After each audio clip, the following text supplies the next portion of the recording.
La siguiente es una producción de 360podcast.sv. Diana Verónica y Tony, la entrevista se sube todos los días a 360podcast.sv, el primer hub de podcast en El Salvador. O puedes volver a escucharla por Spotify, Apple Podcast, Amazon Music, YouTube Music o TuneIn.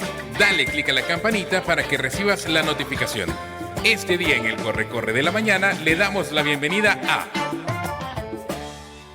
Bueno, los que somos comunicadores sabemos que la estación de radio BBC de Londres es como un templo. Claro, un referente, ¿verdad? Una catedral de las comunicaciones a nivel mundial. Y la BBC de Londres precisamente publicó una lista de las 100 mujeres más influyentes e inspiradoras de todo el mundo, donde hay escritoras, deportistas, periodistas. Influyentes en el buen sentido, ¿verdad? Pues sí. No vayan a pensar en influencers, no, eso es otra cosa. Sí, hay que aclarar. Y una de esas 100 mujeres está aquí con nosotros, ¿verdad? Ruth Eleonora. Le preguntamos, antes de ir al aire, ¿quién más le dice Ruth Eleonora? Aparte de nosotros. Su mamá, solo la mamá y nosotros. Pues sí, que ese nombre hay que lucir. Ruth Eleonora López. Bienvenida. Abogada de la República. Actualmente jefa de la Unidad de Anticorrupción y Justicia de Cristosal. Defensora de los derechos humanos. Defensora de derechos humanos, así es. Docente, mamá. De todo un poco. Docente universitaria de la UCA. ¿Qué materia da ahorita Ruth Eleonora? Bienvenida. Bueno, le vamos a pedir que se acerque bastante al micrófono. Muchísimas gracias. En primer lugar, es siempre un placer estar con ustedes. Hacía un ratito que ya no nos veíamos. Ahorita he terminado el ciclo, ya terminamos este ciclo, estamos esperando ya el nuevo ciclo. El interciclo, va a haber interciclo en enero. Va a haber interciclo en enero. Así dice uno, va a haber interciclo. Y acabo de terminar 2 materias muy importantes. Una es responsabilidad profesional de la abogacía y la otra es derecho y contexto social. Derecho y contexto social es para los que están iniciando la carrera, y responsabilidad es una materia que se da en 5º año. Porque hay que tener ya todo un acumulado de conocimientos para darla, ¿no? Y para recibir esa materia. Así que esos son los que acabo de terminar y voy a dar en interciclo Introducción al Derecho. Muy emocionada porque este ciclo y este interciclo es la primera vez que me toca darle a muchachos de primer año.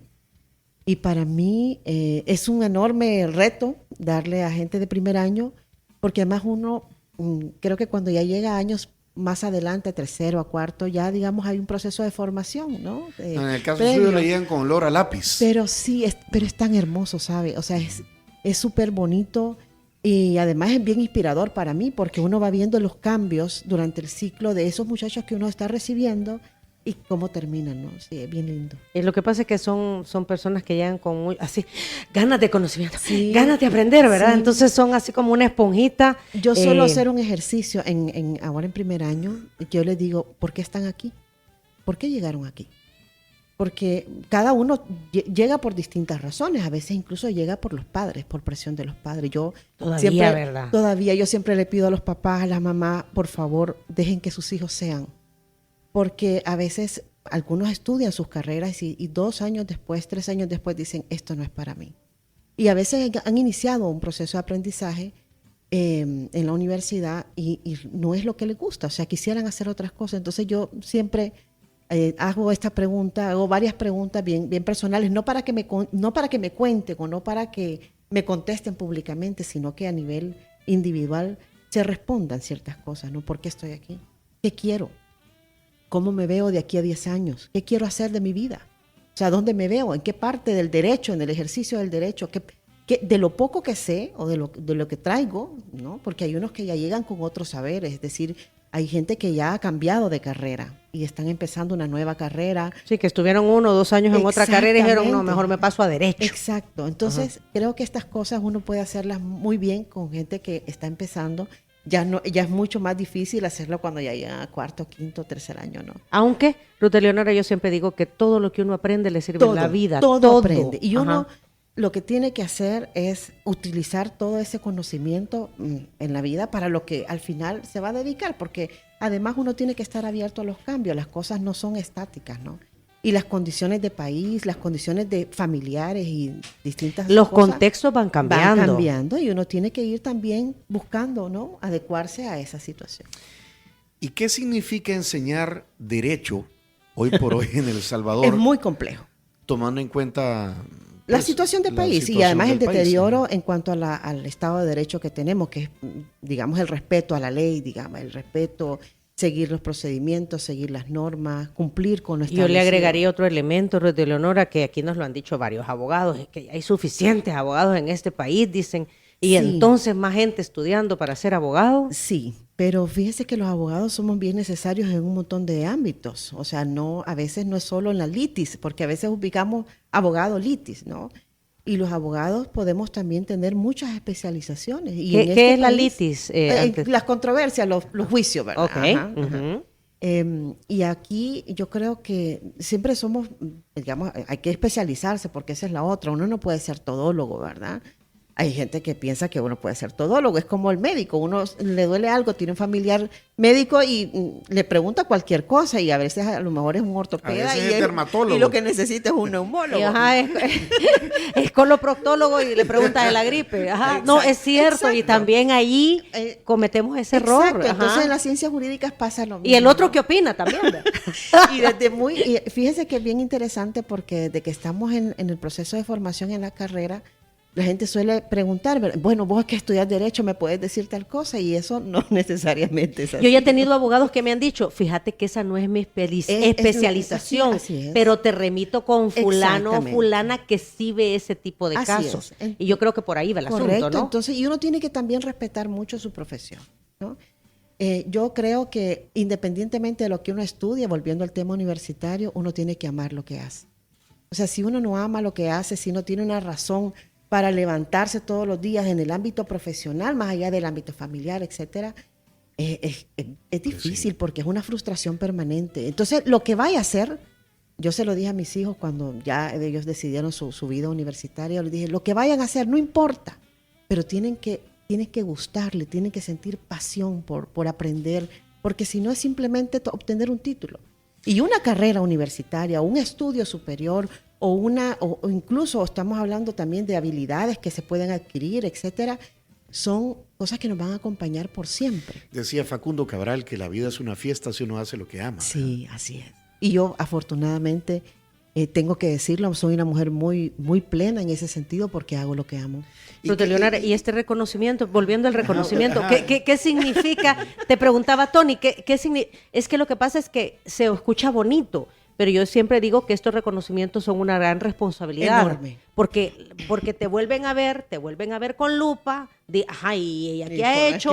¿Y por qué la han nombrado? Esto es a nivel internacional, Sí. ajá, o sea, no Mire, es haciendo malas cosas. Sí, es una enorme responsabilidad. Además de que es un orgullo muy, muy grande, pero es una enorme responsabilidad porque además cuando uno lee la descripción del texto de digamos, la fundamentación del reconocimiento, uno advierte lo difícil que es el contexto en el cual se desarrolla, que es precisamente la lucha contra la corrupción y por la transparencia en el país. Y hacerlo de diferentes plataformas, de diferentes formas, llegar a las comunidades de otra manera.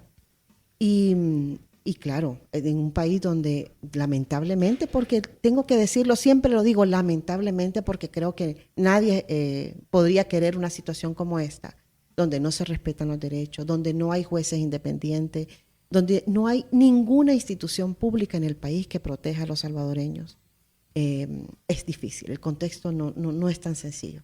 Entonces, este reconocimiento en medio de todo esto, donde hay tantas mujeres defensoras de derechos, porque esto es de las 100 mujeres, ¿verdad? Entonces, donde hay primero tantos defensores, porque uno piensa el defensor solo el que ve en la televisión, eso no es así, ¿verdad?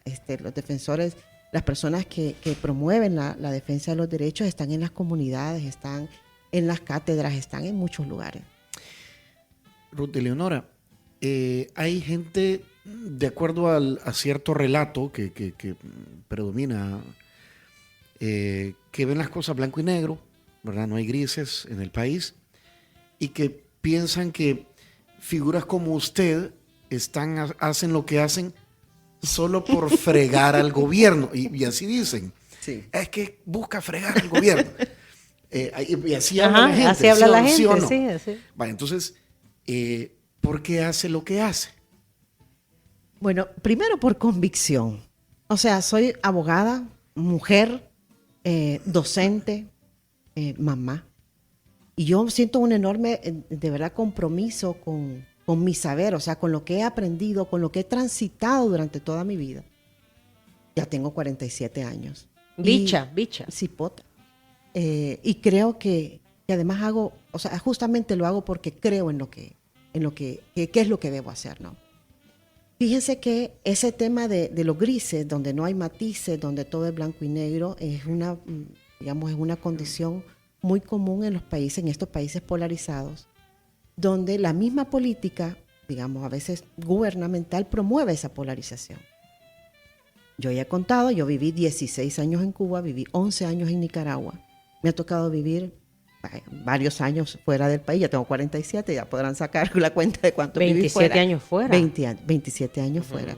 Y le quedó un poquito de acento. Y me quedó un poquito de acento. A veces la gente me dice, usted de Venezuela, de no sé. Yo no, bueno, ya explico, ¿no? Pero el punto es que en estos años de mi vida, pues uno advierte cómo el daño que hace esa polarización. Muchísima. ¿Y por qué hace mucho daño? Porque fíjense que a la gente terminan despojándola de la concepción del derecho, de los derechos. Entonces, por ejemplo, es muy común este tema de que es que los que defienden derechos humanos defienden a pandilleros. Eso es una opinión, digamos, bien polarizada y típica, que se utiliza ¿para qué? Para deslegitimar la defensa de los derechos. Y derechos tenemos todos. Derechos tienen ustedes de estar aquí hablando por ese micrófono y que nadie lo juzgue por lo que dicen. Derecho tiene esta estación de poder transmitir el programa que entienda. Derecho tiene la persona que está en la puerta y a tener un trabajo y a que se le respete ese derecho. O sea, derecho tenemos todos y todas. Entonces, cuando decimos, no, es que quien defiende los derechos, y como se generaliza, ¿verdad? Los derechos es porque defiende pandillero. No, perdón. Yo defiendo los derechos de cada una de las personas, independientemente de la condición en la que se encuentre. Sí, lo mismo es el trabajador que está en la puerta, ustedes que están aquí, los dueños de la radio, etc. Entonces creo que hay que tener mucho cuidado con ese tipo de polarización porque lleva a eso, que no existen los matices. Lleva el blanco y negro. Y de eso se trata, es decir, de llevar también el conocimiento sobre los derechos a las personas que no conocen sus derechos, porque ese es el otro gran problema. En nuestro país ha sido muy cómodo para todos los gobiernos. O sea, no es para es para todos los gobiernos que la gente no conozca sus derechos, porque en la medida que usted no conoce sus derechos, no puede ejercerlos. ¿Cómo usted va a reclamar lo que no sabe? Y eso ha sido un problema en nuestro país. Entonces, igual que el tema de la corrupción. En dos vías, ¿verdad? Porque también aquí todos, como tenemos desconocimiento, juzgamos Sí. antes de que a la gente le hayan hecho el debido proceso. Así es, no hay todo el mundo es culpable hasta que no se demuestre su inocencia. Sí, pero cuando debe ser al revés. Ajá, pero aquí deshacemos a todo el mundo. Así es. Y siguió el proceso, de repente quedó libre, pero ya no creemos que era inocente, sino que le hicieron un chanchullo y lo sacaron libre. Mire, el derecho a la imagen, por ejemplo. Hay gente a la que la presentan ya con el uniforme blanco Sí. de los penales y hay otros a los que no. Hay a otros a los que no. Sí, pero es un deber de todos nosotros entender de que hasta que no te ha declarado culpable un juez, no sos culpable. Por eso, Pero Ajá. lo que usted habla es justamente Ajá. del tratamiento, digamos, que desigual de unas personas y de otras. El derecho a la imagen, por ejemplo, bueno, ni siquiera voy a hablar del tema de una vida digna, pero me voy a quedar con el tema de la imagen. ¿Cuántas personas terminan con su imagen destrozada incluso hasta por un montaje? Hoy con la inteligencia artificial, por ejemplo. Yo he dicho, yo no dudo que en cualquier momento me saquen un video y un audio, o sea, y es tan fácil porque además yo tengo, digamos, una exposición en medios y en redes sociales que cualquier cosa usted puede ir pegando pedacitos, ¿no? O sea, ¿y dónde está mi derecho a defenderme precisamente de esto? Y cuando digo la defensa no es solo porque me van a atacar, sino porque yo tengo la responsabilidad, además de proteger mi imagen. ¿Y cómo hago eso? ¿Cómo hacemos cada uno de los salvadoreños eso? ¿A dónde vamos? ¿A quién le demandamos? ¿Dónde presentamos una denuncia? Usted me puede decir, vaya a la fiscalía. La fiscalía no responde. O sea, en estos momentos usted va vuelvo otra vez, a cualquier institución pública y no hay una institución pública que esté respondiendo a la defensa, a la garantía de los derechos de los salvadoreños. Los despedidos, lo hablábamos antes de empezar. Los despedidos. ¿A dónde van las personas despedidas? Que son despidos injustos, despidos arbitrarios. despidos ilegales. Pues, no, vaya donde el juez, vaya al Tribunal de Servicio Civil. O sea, no hay independencia en las instituciones. Y por lo tanto, muchos van a tener que agotar toda esa vía interna que se llevará 2 años o 3 internamente para después poder acudir a la vía internacional. ¿Hay expectativa de resolución en la vía internacional? Sí, sí hay. Hay muchísima jurisprudencia internacionalmente ante la Corte Interamericana de casos de despidos arbitrarios en distintos sectores, desde el sector justicia, desde los jueces. Bueno, nosotros como Cristosal llevamos 2 procesos ante la Comisión Interamericana en estos momentos, que es el primer paso, uno sobre la destitución de magistrados y el otro sobre la destitución de jueces. Pero como esto, hay otro tipo de casos que son de trabajadores del Congreso, por ejemplo, es uno de los casos, en el caso Perú, etcétera. Hay distintos casos a nivel internacional. Y sí, hay expectativa de que esto se resuelva, pero claro, van a pasar 15 años para eso. Y es difícil porque estas personas se han quedado sin trabajo, muchos de ellos a meses de poderse jubilar. Otros con condiciones crónicas de enfermedades. Y además, no es solo porque, es que como tiene enfermedad no hay que despedirlo. No, no es solo eso. No solo es el derecho, sino que además que han sido injustificados porque la razón por la que los están despidiendo es ilegal. Puede ser por una diferencia política, puede ser simplemente porque tengo que recortar y no sé, pues estos que se vayan. A veces sin el conocimiento necesario de cómo funciona la institucionalidad pública. Entonces, insisto, ¿qué hace un trabajador frente a esto? Si usted tiene el derecho, vaya a demandar. Sí, pero la expectativa de justicia no existe. Y cuando en un país no existe expectativa de justicia, es muy poco lo que queda por hacer. Y entonces, enseñar derecho en este contexto, como usted me preguntaba, no es fácil. Pero sabe que yo he encontrado en estas generaciones, incluso después de estas generaciones post-pandemia, donde ya volvimos a la presencialidad, uno escucha a los estudiantes y tienen una claridad de la realidad nacional, es muy alta, al menos los estudiantes que he tenido la oportunidad de tener y que además les agradezco tanto por enseñarme, porque los estudiantes le enseñan mucho a uno, todos los días. Nos obligan a estudiar, nos obligan a prepararnos mejor. Es una enorme responsabilidad tener gente enfrente donde uno le va a transmitir un conocimiento, pero además no solo a transmitir un conocimiento, sino a complementar conocimiento, porque el estudiante también aporta. O sea, esa etapa en la que la universidad es solo para ir a oír al catedrático, al menos conmigo no funciona, ¿verdad? Es una interacción permanente. Lo que pasa es que hay material escrito, ¿verdad? Claro. Para un maestro, para dar sus clases. Claro. Pero otro es lo que yo le digo a Tony, el territorio. Ese es otro. El territorio. Y lo que pasa es que la realidad muchas veces contrasta con lo que está escrito en papel, ¿verdad? Entonces, me imagino que cuando tú dices, los estudiantes a mí me enseñan, no, pues sí, pero mire, la vida en realidad es esto, ¿verdad? Es esto, claro. No es lo que me está diciendo. No, y no solo eso, por ejemplo, en el caso de nosotros, como Cristosal, tenemos trabajo territorial. Es decir, nosotros pasamos sábado y domingo, ¿verdad?, en los territorios, con las comunidades.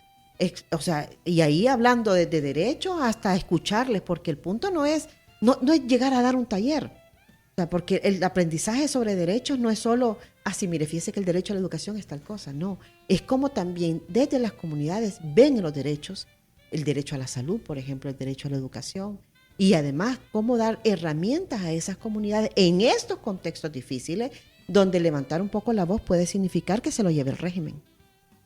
De eso estamos hablando. Entonces, ese es un contraste muy fuerte en el cual nos mantenemos de manera permanente y bueno, digamos, por ese trabajo desarrollado tanto en la academia como en el ámbito de los territorios y el uso de redes también, que no es muy común. Yo siempre digo, no se quejen más de las redes, úsenlas.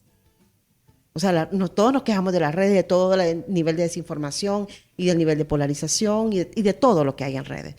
Pero no nos quejemos, usémoslas. O sea, démosle un uso adecuado y hagamos redes de redes.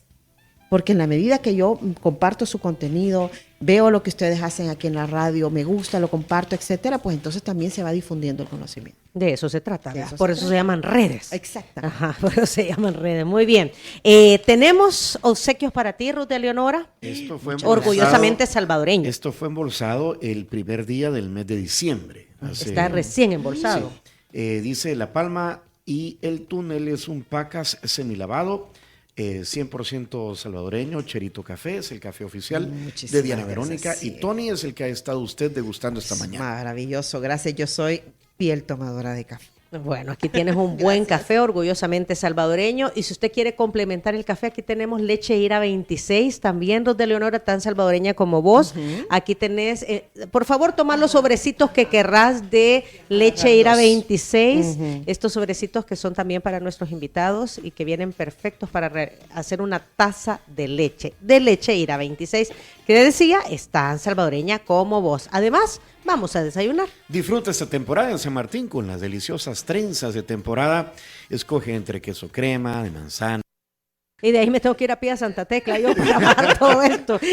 Bueno, todo esto lo encuentra en San Martín y agradecemos a las chicas de Línea Rosa, la forma más segura de viajar. Tú ya has utilizado Sí, Línea por Rosa. supuesto. ¿Cuál ha sido la experiencia con Línea Rosa? Muy buena. De hecho, es, digamos, la línea que utilizo sobre todo cuando no puedo recoger a mi hija de noche y entonces sí utilizo Línea Rosa. ¿Verdad? Sí. Uno anda tranquila, Sí, que sí. la van a ir a traer, la van a ir a En dejar. esta época donde se cruzan muchas actividades, por ejemplo, y que uno no puede estar en todas partes. Yo siempre les digo, bueno, yo soy defensora de derechos humanos en la mañana y en la tarde. En la tarde-noche me convierto en docente y después soy Uber de mis hijos. Entonces, Ajá. a veces no puedo porque también tengo actividades y cosas que hacer y entonces utilizo Línea Rosa. Por supuesto. De eso se trata, de utilizar Línea Rosa porque nos brinda confianza, seguridad y tranquilidad. 6200-4491, el número de WhatsApp o Línea Rosa App.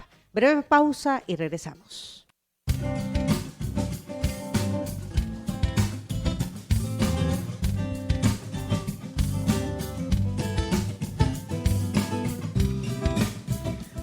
Bailando el mundo siempre en la pausa comercial. Mira, compañero. empoderada Ruth de Leonora. Esos son mis audífonos, démelo. me llega. Es que le habías agarrado los audífonos Sí, a hombre. Ruth Eleonora López, nuestra Estamos aquí en la gran chambriadera. invitada. Poniéndonos al día. Ruth, ¿qué va a pasar? ¿Cómo ve el país? ¿Qué cree que vaya a suceder en términos políticos? Vaya, en el caso de usted, que temas de derechos humanos, Transparencia. transparencia, lucha contra la corrupción, en el 2025. Aquí es la bola de cristal. Aquí, bueno, la mi bola de cristal. Bueno, ahorita. mire, no solo por la bola de cristal, sino porque los hechos lo han venido demostrando.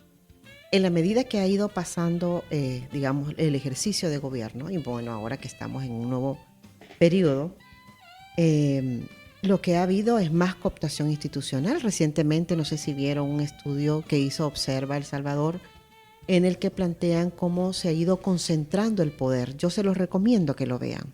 Hicieron la publicación la semana pasada de cómo se ha ido concentrando el poder y además cómo la Asamblea Legislativa y las instituciones de control han dejado de cumplir su rol.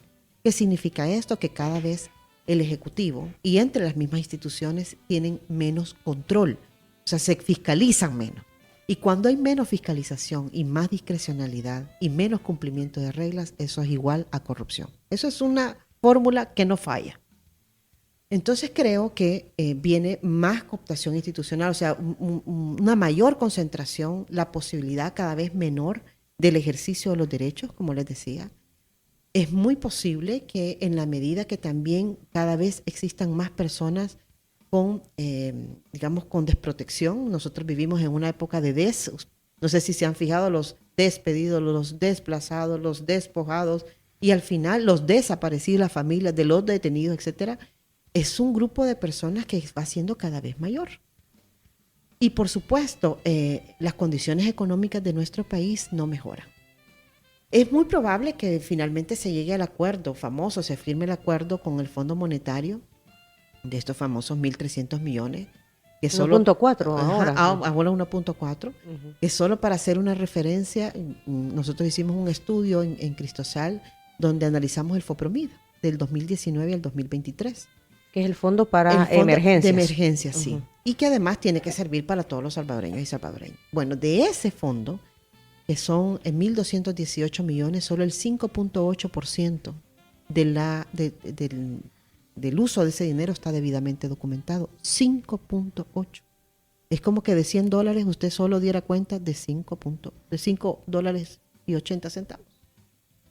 Entonces, es bien difícil poder prever que las condiciones van a mejorar para la población más pobre. Yo no dudo que hayan más condiciones para la inversión, por ejemplo, porque hemos visto cómo se le exoneran impuestos a las grandes inversiones, no sé, o grandes construcciones, etc. Y ahí se exonera de impuestos. La última que tuvimos fue en la construcción, ¿no?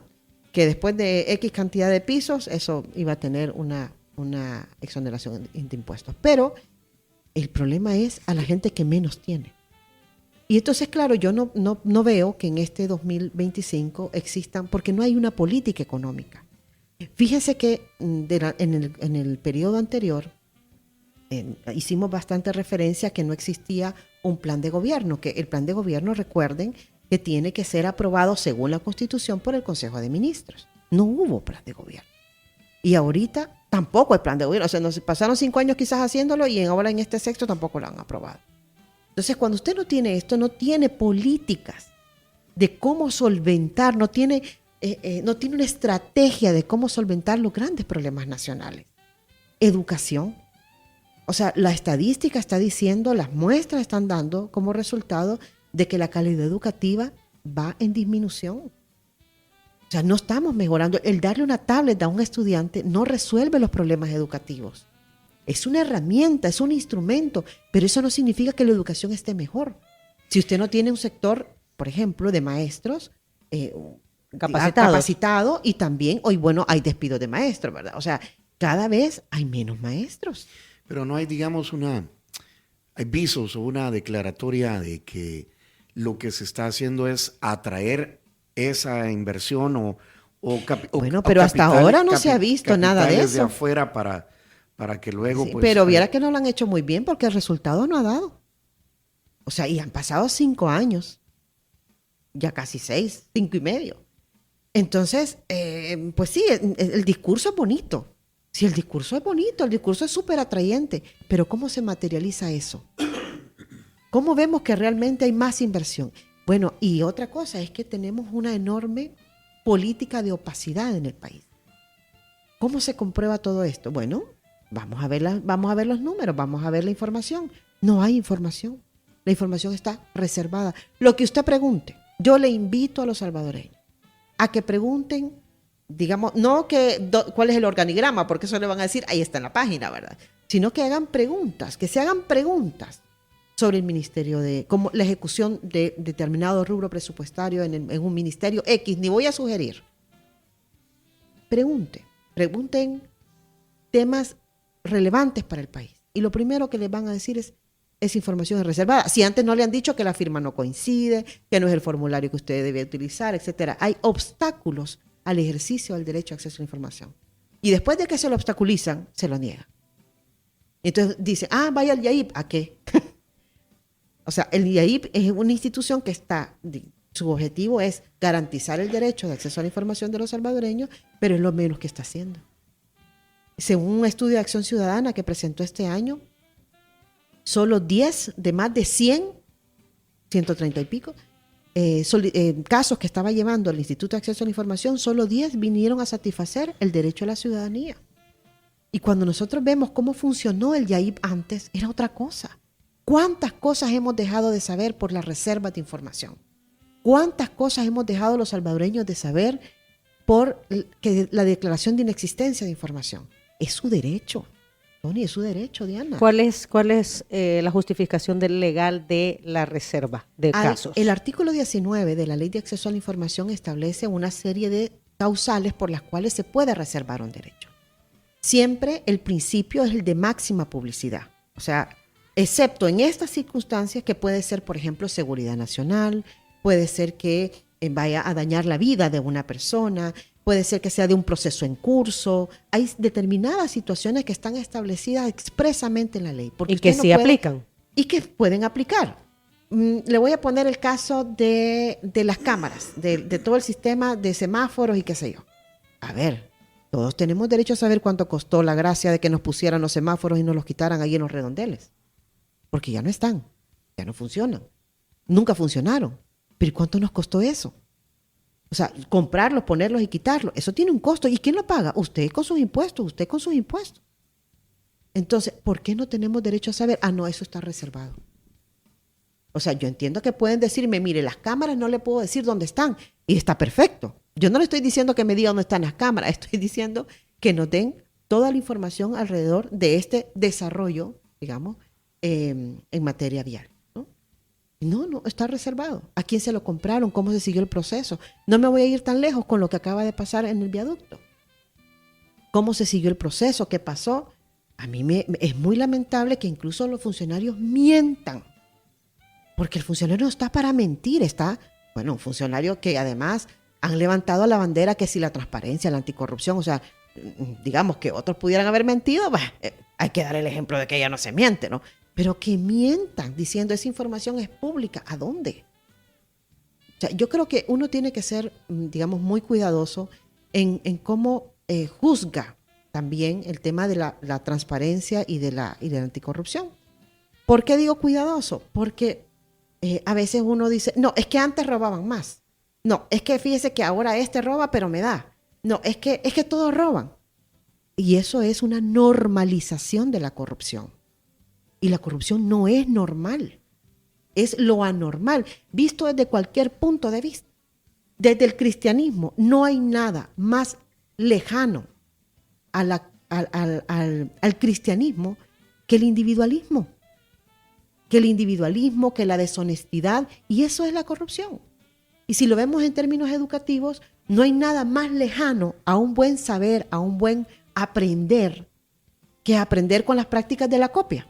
Lleguémoslo al término más simple, digamos. O sea, o a la infidelidad. O sea, y no podemos decir, no, es que eso es lo normal. Es que así, es que pues sí, así son. No es que sean así. O sea, yo creo que uno tiene que aprender también a cómo responder frente a estas situaciones en que no se puede normalizar la corrupción. Y hay ese relativismo, está, digamos, de alguna forma justificado socialmente, en el tema de la seguridad pública, por ejemplo. Sí.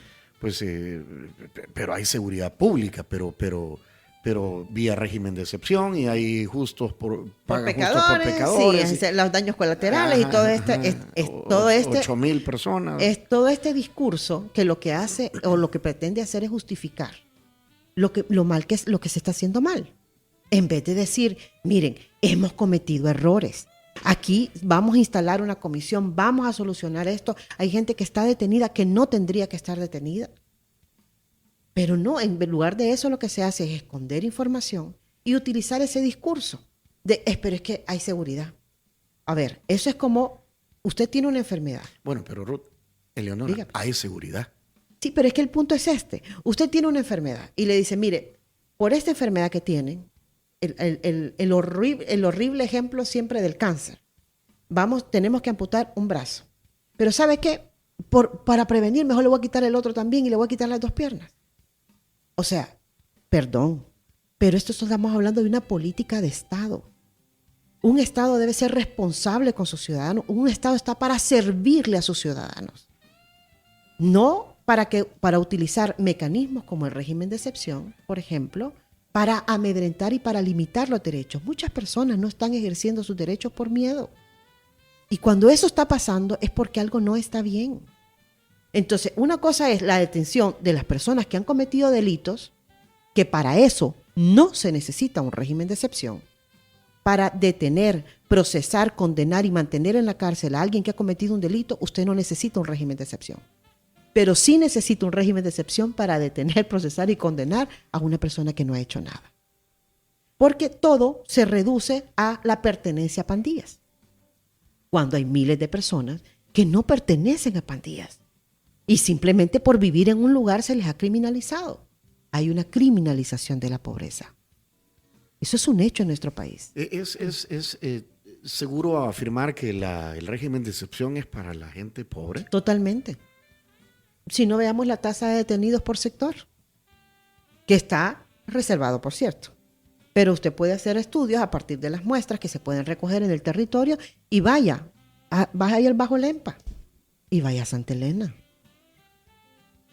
Entonces, ¿de qué estamos hablando?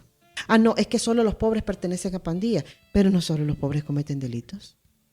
Todos.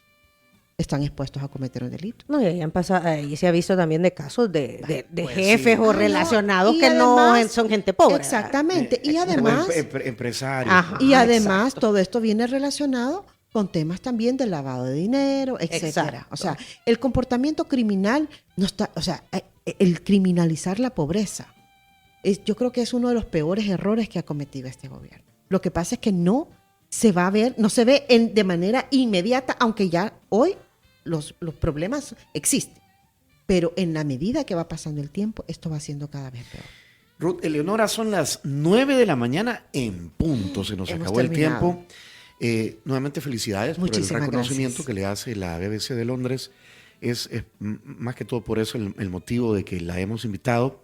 Felicidades por el reconocimiento y tremenda responsabilidad, Ruth Eleonora. Sí, porque hay muchas mujeres defensoras en este país que están en los territorios, que están haciendo lo propio, incluso con esta situación tan complicada. Gracias por haber aceptado nuestra invitación. Y gracias a ustedes por invitarme y pues darme la oportunidad de conversar con la audiencia. Y si quieren volver a escuchar esta entrevista, atención a lo siguiente. Si quieres volver a escuchar esta entrevista, ingresa a 360podcast.sb, el primer hub de podcasteros salvadoreños. Sigue a Diana Verónica y Tony la entrevista en Spotify, Apple Podcasts, Amazon Music, YouTube Music o TuneIn. Esta fue una producción de 360podcast.sv.